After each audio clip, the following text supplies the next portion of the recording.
معزز دوستو، السلام علیکم۔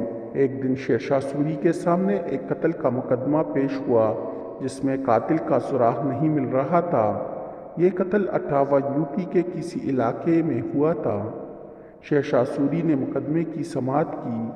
اس نے ایک وزیر کو حکم دیا کہ جس علاقے میں قتل ہوا ہے اس کے آس پاس واقع کسی درخت کو 2 آدمی بیچ کر کٹاؤ، اور جو سرکاری عامل ہیں اس درخت کے کاٹنے کی اطلاع پا کر آئے انہیں پکڑ کر ہمارے پاس بھیج دو۔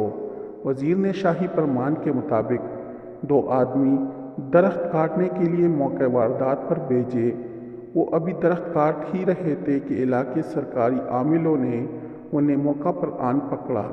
سادہ کپڑوں میں ملبوس وہ دونوں شخص نے درخت کاٹنا چھوڑ دیا اور ان سرکاری عاملوں کو بادشاہ کے دربار میں پیش کیا۔ بادشاہ نے اس سے دریافت کیا کہ تمہیں درخت کاٹنے کی خبر تو ہو گئی، لیکن ایک انسان کی گردن کٹ گئی اور تم اس سے بے خبر رہے۔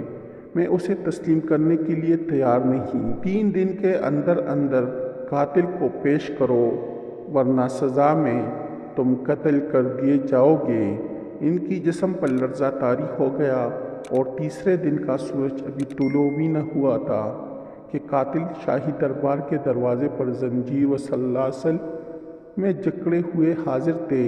عدل و انصاف کی اس پاسداری کی وجہ سے بر صغیر کا ہر دیانتدار مورخ شیر شاہ سوری کا نام ادب سے لیتا ہے۔